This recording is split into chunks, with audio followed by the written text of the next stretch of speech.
자, 오늘 본문은 여호수아가 이스라엘의 모든 지파를 세겜으로 불러 모으는 장면으로 시작됩니다. 그런데 이 자리는 어떤 이스라엘의 새로운 계획을 세우는 자리도 아니요 미래를 설계하는 그런 회의도 아니었습니다. 여호수아는 다짜고짜 먼저 기억하라고 선포합니다. 아브라함을 부르신 하나님, 애굽에서 건져내신 하나님, 광야를 지나가게 하신 하나님, 그리고 약속의 땅까지 인도하신 하나님, 그 하나님을 기억하라는 거예요. 여호수아는 이스라엘의 역사를 말하고 있는 것처럼 보이지만 사실은 하나님의 은혜를 고백하고 있었습니다.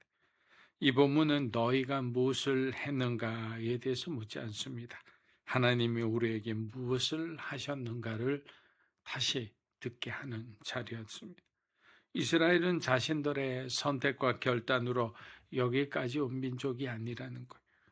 일부 사람들은 물론 자신의 어려운 환경 속에서도 악착같이 노력하여 지금의 부와 명예를 누린다고 생각하실 겁니다. 그래서 교회 안에서도 가장 전도하기 힘든 분들 중에 한 분이 바로 자수성가에서 사신 분들이 스스로 노력해서 이만한 부와 이만한 명예를 누리고 있기 때문에 다른 사람 말을 잘 듣지를 않아요. 목사가 말해도 듣지를 않습니다. 그러나 성경은 분명히 말합니다. 그들의 이야기 그리고 우리의 이야기 처음부터 끝까지 하나님의 은혜가 없이는 우리가 말할 수 없다는 거예요. 여호수아는 그 은혜를 기억할 때만 너의 언약이 새로워질 수 있다고 말합니다. 여러분 이 부분이 굉장히 중요하죠. 하나님은 창세기 2에 이래 언약의 하나님으로 아브라함과 함께 약속을 맺었습니다. 이것은 뭐냐면 하나님만 약속을 지키는 것이 아니라 아브라함과 그리고 이스라엘이 그 약속에 응답을 해야만 하나님께서 그 약속이 그들의 약속이 되게 하는 거예요. 지금 우리에게도 마찬가지입니다. 그리스도인들이 어떤 믿음으로 살아가느냐에 따라서 하나님께서는 그들의 믿음을 보시고 원래 주시기로 했던 그 약속을 주시지만 그러나 그렇게 지키는 자에게는 더 큰 은혜와 은총으로 베풀어 주시는 거예요.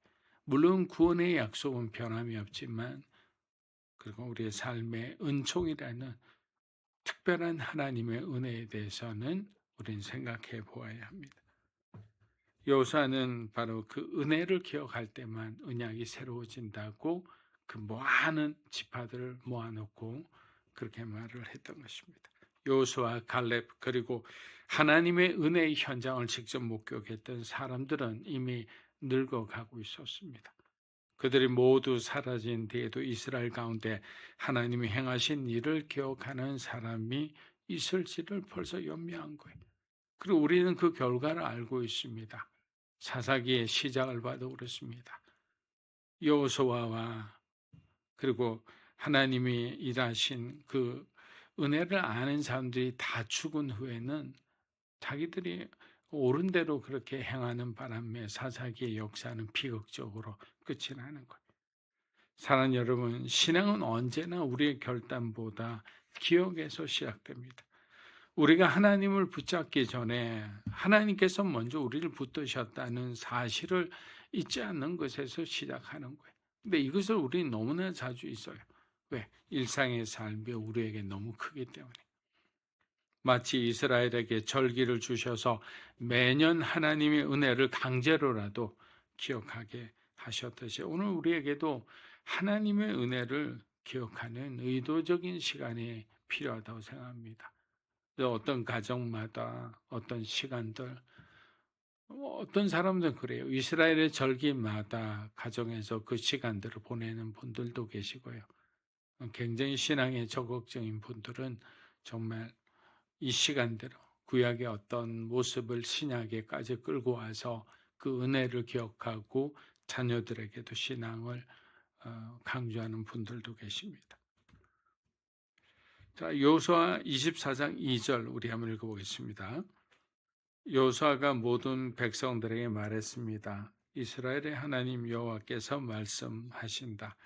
옛날 너희 조상들은 강 저편에 살았는데 그들은 아브라함의 아버지며 나홀의 아버지인 데라를 비롯해 모두 다른 신들을 섬기고 있었다.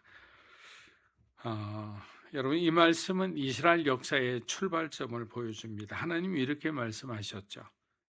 옛날 너희 조상들은 강 저편에서 다른 신들을 섬기고 있었다. 이스라엘의 출발은 순종이 아니라 우상이었고 신실함이 아니라 그들은 영적으로 방황하고 있었어요. 그런데 바로 그 지점에서 하나님께서 개입하신 거예요.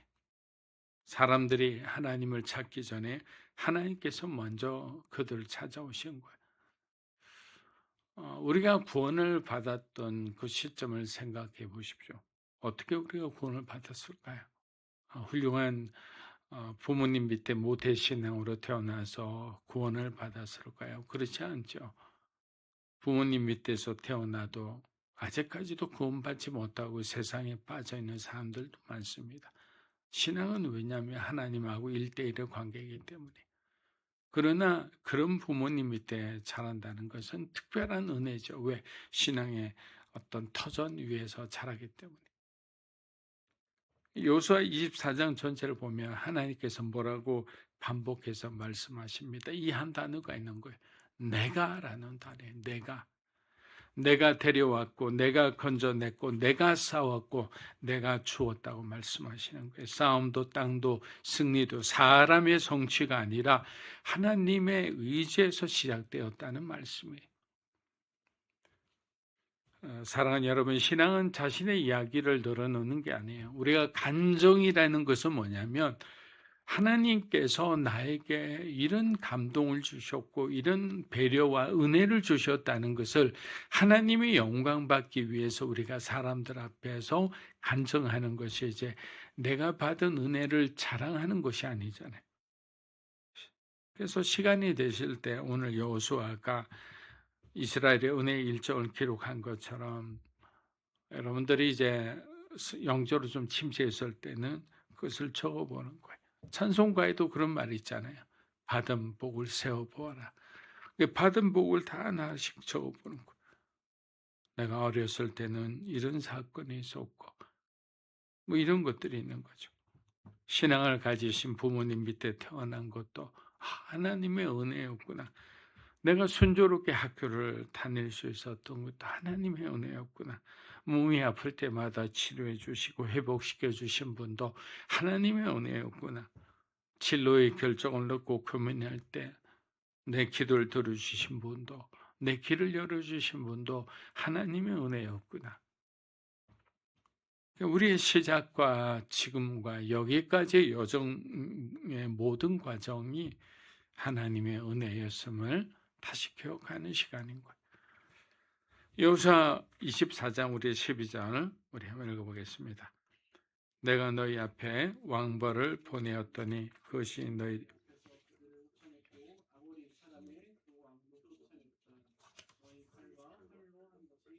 네.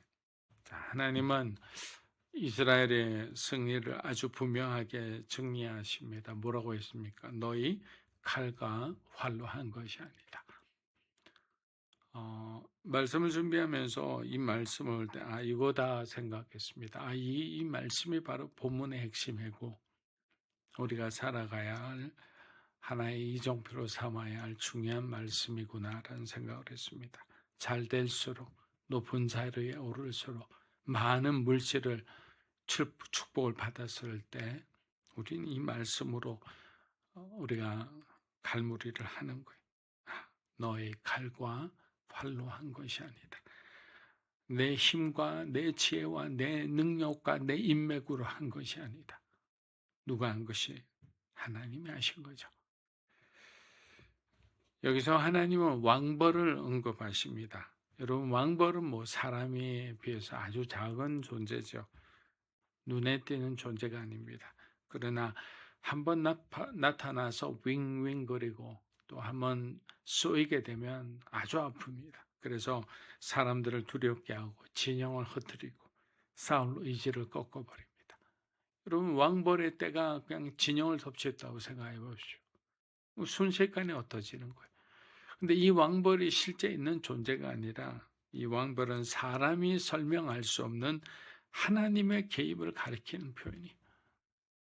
하나님께서는 작은 일조차 이렇게 위대하게 적진을 한순간에 무너뜨리고 그리고 이스라엘에게 승리를 주신 거예요.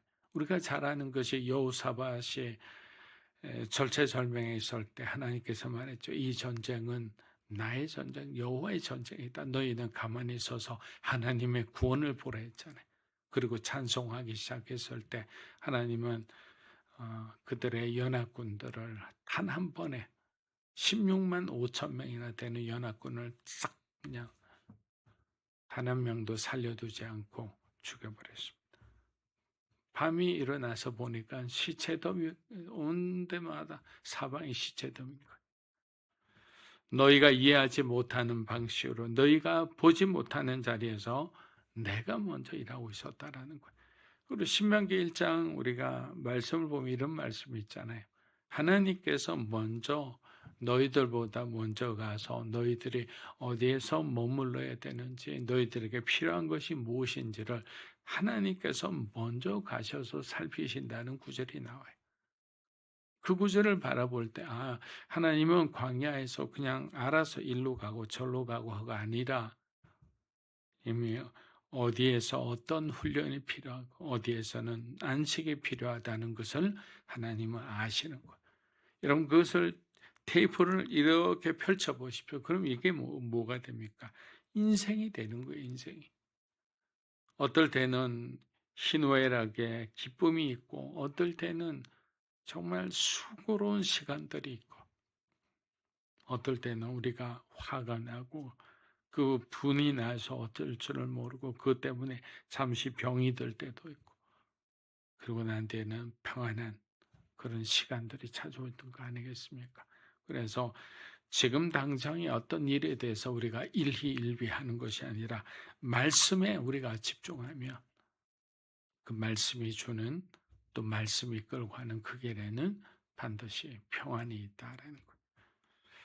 물론 이스라엘도 치열하게 싸웠습니다. 이런 부분들이 우리가 하나님하고 부딪히는 부분이 하나님 우리도 치열하게 싸웠습니다. 제가 어떤 환경에 있었는지 하나님 아시잖아요. 그런데 제가 그렇게 어렵고 힘들 때 하나님께 기도했을 때 하나님 우리의 기도를 들어주시지 않았어요. 그런데 지금 제가 고생해서 이렇게 성공했을 때 교회 안 나간다고 하나님께서 나를 치신다면 그것은 하나님이 아닙니다. 뭐 이렇게 하시는 분이 있어요. 이것은 정말 완전한 자기 의에 사로잡혀서 자기가 보이지 않는데 하나님께서 왕벌을 보내셔서 천군 천사를 보내셔서 그의 삶이 잘되게 하고 그의 주변을 하나님께서 평탄케 하는 그 역사를 부인하는 것과 마찬가지입니다. 그렇지 않습니다. 그래서 하나님은 단정적으로 말씀하시는 거예요. 너희 칼과 활로 한 것이 아닙니다. 아니다. 사랑하는 여러분, 이 말씀은 이스라엘에게만 주어진 말씀이 아닙니다. 우리도 애썼습니다. 우리도 결정하느라고 힘들었고 또 우리도 순종하느라고 많이 고됐습니다. 그러나 여기까지 오게 하신 분은 우리가 아니라 하나님이신 거예요. 신앙은 자기 수고를 과장하는 것이 아니라 하나님의 은혜를 인정하는 거예요. 우리가 예배를 드리는 것도 우리가 위로받기 위해서가 아니라 하나님께 영광 돌리기 위한 것이잖아요. 오늘 이 새벽 이 한 문장만 붙들면 충분하다고 생각합니다. 그리고 우리 인생에 정말 가장 우리가 시험 들 때마다 이 문장을 붙들고 묵상해 보면 좋을 것 같습니다. 이 모든 것은 내 칼과 활로 된 것이 아닙니다. 이 고백 위에 오늘 하루를 세우는 저와 여러분이 되시기를 주님의 이름으로 축복합니다. 기도하겠습니다. 이제는 우리 주 예수 그리스도의 은혜와 하나님 아버지의 크고 놀라우신 사랑과 성령님의 감화 감동 교통하심의 역사가 우리의 됨이 지금까지 우리의 삶의 모든 여정이 하나님의 은혜임을 기억하며 믿음으로 살아가는 기원하는 사랑하는 믿음으로 사는 그 성도 한 분 한 분의 삶과 사랑하는 소중한 자녀들 위해 이 자리에 계신 하나님의 거룩한 백성들 위해 영상으로 예배드리는 주님의 귀한 동역자 위해 이 나라 민족과 한국 교회와 우리 선교사님 위해 이제로부터 영원토록 함께 하시기를 간절히 축원하옵나이다. 아멘.